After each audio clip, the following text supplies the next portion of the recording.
Shalom, shalom, Bwana Yesu asifiwe. Yangu majina naitwa Isakal Nelson Enoch.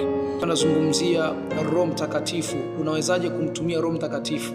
Na kadri unavyozidi kukua katika viwango vya kumjua Mungu, kuna namna unatakiwa uchange. Ziko stage mbili za kumtumia Roho Mtakatifu kwenye maisha yako ili aupalete kila kitu ambacho kipo ndani ya maisha yako, kwa sababu unavyookoka manake unaongozwa na Roho.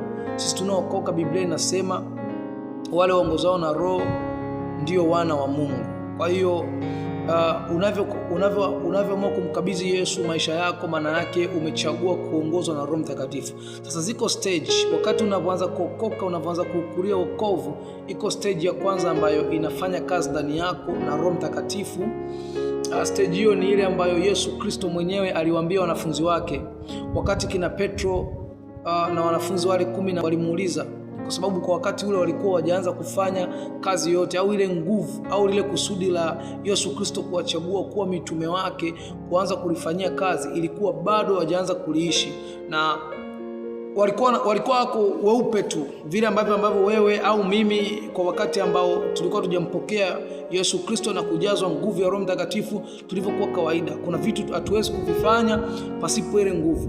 Na wakati huo walimuuliza wanafunzi wake Yesu kwamba unaondoka, unatuachaje? Wakihofia kuweza kuuawa au kukamatwa kulingana na vile ambavyo walikuwa kitafutwa.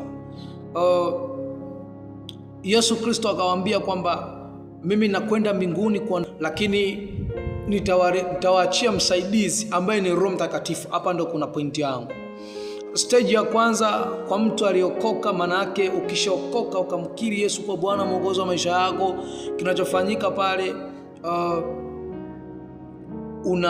unampokea Roho Mtakatifu, anakuwa ndani yako, unamtumia katika level ya kuwa msaidizi wako, kwa sababu ndio unakumokoka, unakuwa hujapanda katika vile viwango vya kuweza kumjua Roho Mtakatifu zaidi. Kwa stage ya kwanza ni kwamba anafanyika kuwa msaidizi, kama vile Yesu Kristo alivyoambia wanafunzi wake kwamba nitawaachia msaidizi ambaye ni Roho Mtakatifu.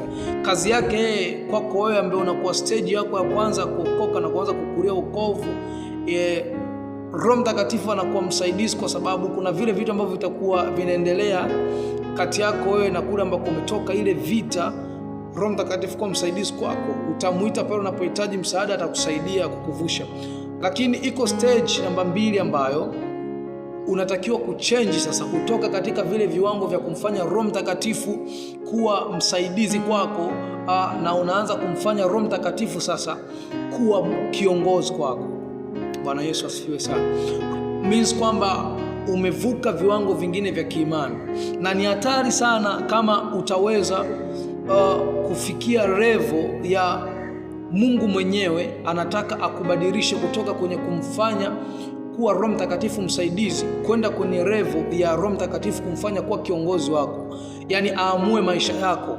Ukishindwa kuitambua hiyo nyakati, ukajikuta wewe sasa badala ya kuweza kubadilika na kubadilisha mtazamo wako wa kiimani au na kiviwango vya kumjua sasa Roho Mtakatifu anatendaje kazi ndani yako, ukaendelea kulazimisha kumfanya endelee kuwa msaidizi kwako na asiwe kiongozi, matokeo yake utachelewa kulifikia lile kusudi ambalo Mungu amekusudia.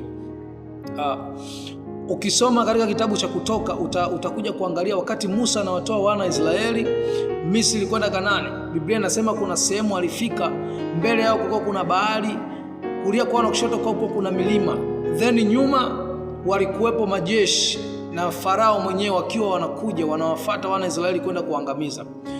Mungu alisema na Musa, akamuuliza Musa, una nini? Musa akamwambia, nina fimbo mkononi mwangu.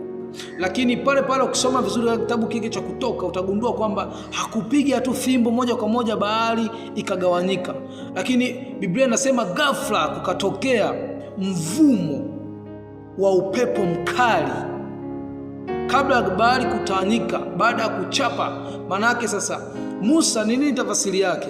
Musa alisahau kwamba ameshatoka kwenye level ya Roho Mtakatifu kuwa msaidizi wake. Hakujua kama tayari stage aliyofikia mpaka kwenda kuwatoa wana wa Israeli Misri, Mungu alikuwa shambadilishia matumizi ya Roho Mtakatifu ndani yake. Ameshamfanya Roho Mtakatifu awe ni kiongozi wake, sio msaidizi tena.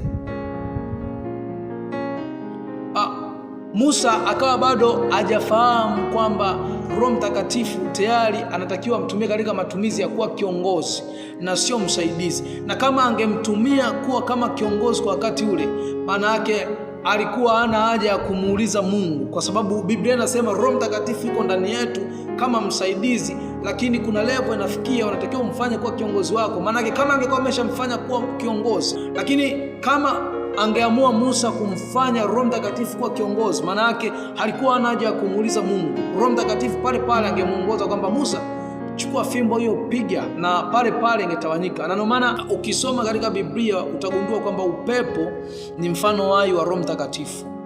Upepo, ukisoma katika kitabu cha Matendo ya Mitume utaona pale wakati wanafunzi wa Yesu Kristo wanapokea ile nguvu ya Roho Mtakatifu siku ya Pentekoste.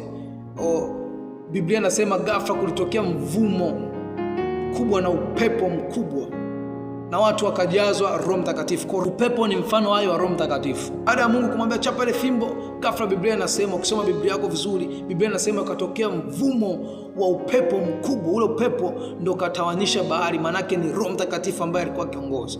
Kwa hiyo hata wewe leo ninakushauri katika maisha yako, umeshafika level fulani, badilisha matumizi ya Roho Mtakatifu kwenye maisha yako. Badilisha matumizi ya Roho Mtakatifu kwenye kila ambacho unakifanya. Usimfanye kuwa msaidizi. Ukimfanya kuwa msaidizi, maana yake utaendelea kuwa pale pale au utadumaa. Na kuombea katika jina la Yesu aliye hai, Mungu akufunulie ulione hilo na ubadilishe matumizi ili uweze kuendelea sana pale Mungu anakotaka. Watu wako wengi ambao wameshafikia level ya Roho Mtakatifu awe kiongozi wao, lakini bado wamedumaa, wanataka kulazimisha Roho Mtakatifu aendelee kuwa ni msaidizi wao. Mungu akufunulie hilo. Yangu majina ni Minister Isakari Nelson. Kwa wakati mwingine, Mungu akubariki sana. Amen. God bless you.